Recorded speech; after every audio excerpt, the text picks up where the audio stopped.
Welcome into another edition of In the Bonus. My name is Jorie Mickens, host of the Full Court Report NBA show. And for this edition, I had the opportunity to watch the Dallas Mavericks face the Denver Nuggets in a game where the Dallas Mavericks defeated the Denver Nuggets 124-117 in overtime. And normally I would have notes. I would be taking notes throughout the game just to have something to go off of, but really, this one is going to be a little bit less organized. I didn't really take too many notes or really notes at all in this one. I was just really engaged in the game throughout the entire game. So it's going to be a little bit more unorganized than I think than normal, but well, we're going to get through it.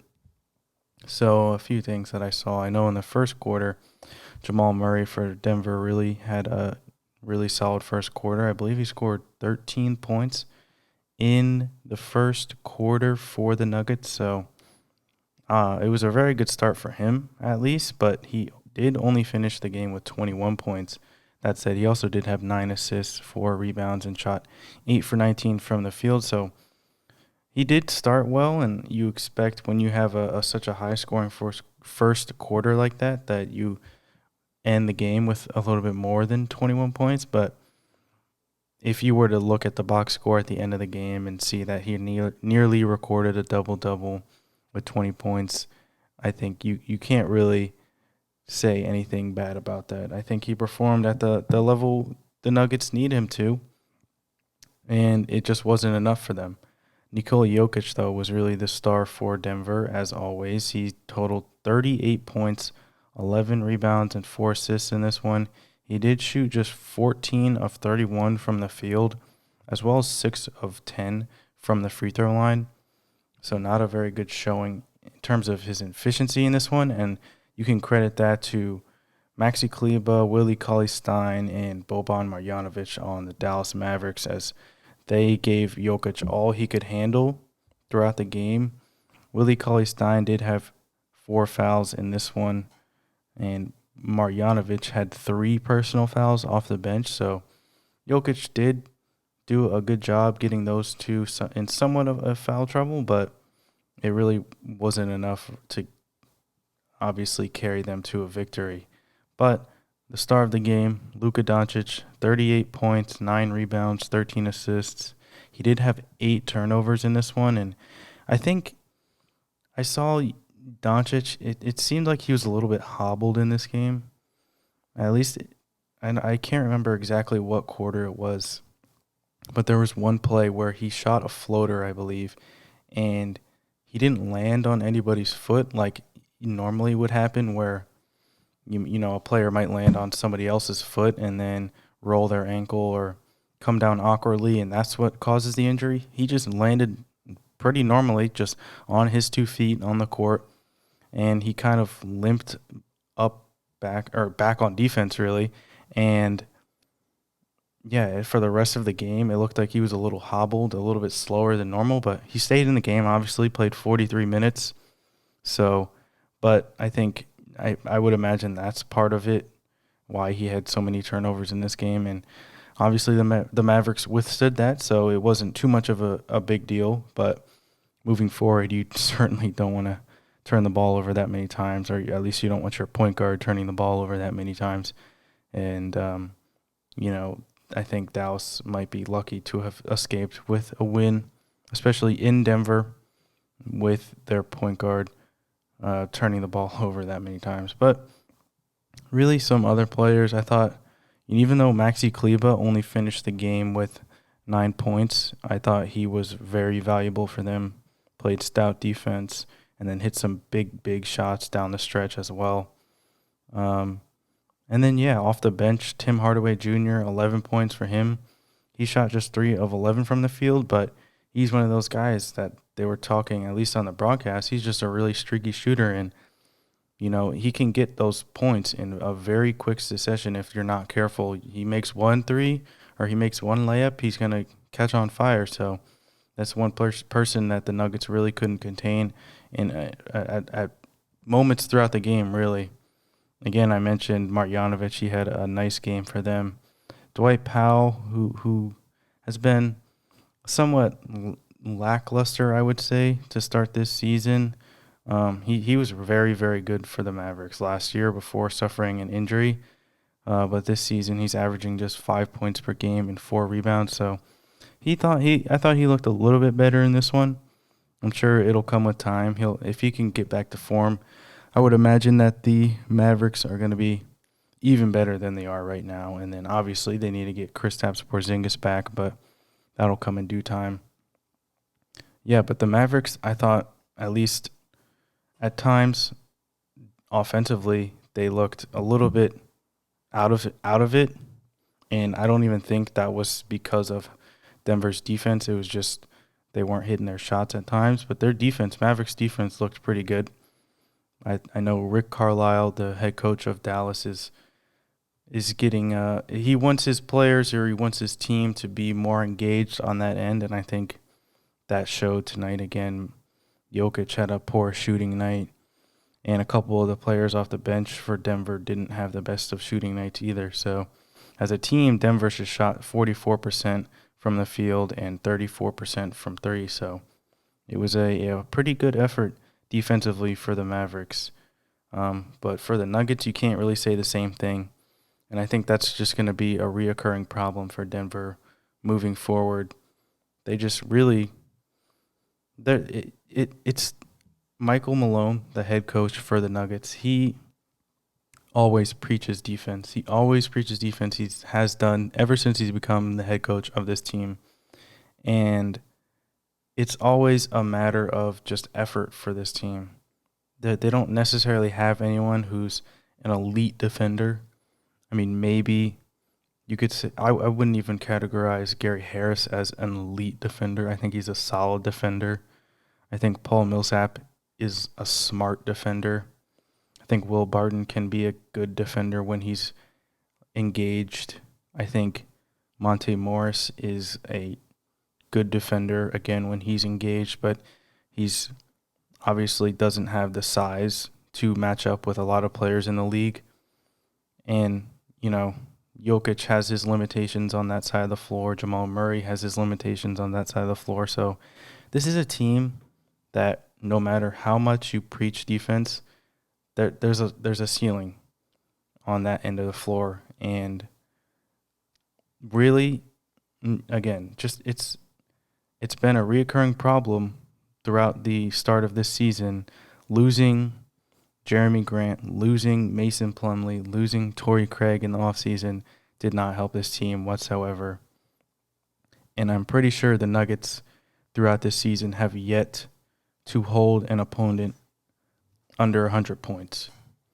And I know that's probably not a good metric to, look at defense in that way, but it's a case that's happened throughout the season for this team. They cannot play defense. It's pretty simple. When they need to get stops, it's a matter of really if the other team is going to miss. It's not even so much them impacting the shots or something like that. It's really just a matter of is their opponent going to miss the shot or not? And, when your defense is like that, you're not going to win very many games. And that's been the case to start the season. They're 3-5 to start the season. And, you don't want to overreact to a bad record, especially in the beginning of the year. But they don't have any wins over quality teams. They have 2 wins against the Minnesota Timberwolves. This is the Nuggets again I'm speaking of. 2 wins against the Minnesota Timberwolves, who also haven't had Karl Anthony Towns to start this season, really, at any point, as he's dealing with an injury. And then a win against the wouldn't even say they're hobbled. It was just a very limited roster that is the Houston Rockets when they were dealing with all their COVID-19 complications. A game that I covered in the bonus not too long ago. I believe that the Rockets only had 8 players or 7 players playing that night, and they, barely escaped with a win there.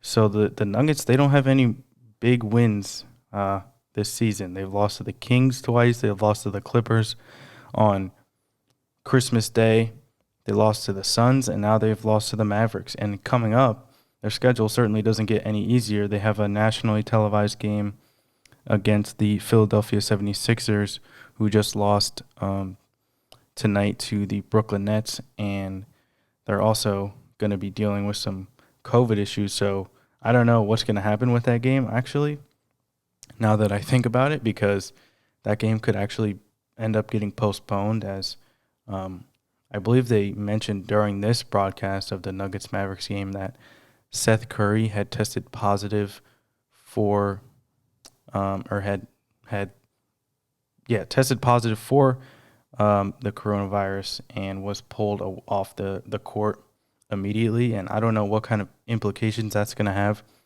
for their team moving forward. So I'm sure some bit of news will come out probably on Friday, I guess, when you're hearing this today. So we'll see. And then they have a game, the Nuggets again, they have a game at New York, a team, the Knicks, that have been very surprising to start this season, a hungry team that is the New York Knicks, and then at Brooklyn. So their schedule certainly doesn't get very much easier, and if the Nuggets don't turn it around here pretty quickly, this could get out of hand. And yeah, this is not a good start whatsoever for the Denver Nuggets. But Dallas, on the other hand, I wouldn't say this is their best performance, and they still got to win. I mean, Luka Doncic was absolutely phenomenal in this one. But I think the Dallas Mavericks, they have another gear that they can reach, because a lot of their players, I think, are still trying to find their footing. And then, obviously, like I mentioned before, getting Kristaps Porzingis back is going to unlock a whole nother level of both their offense and their defense. So I think the Dallas Mavericks are going to be a scary good team. They could be a team like the Nuggets that end up surprising a lot of people in the playoffs, come the playoffs, because they just have such great chemistry. They have such a potent offense, and Luka Doncic is just an absolute superstar.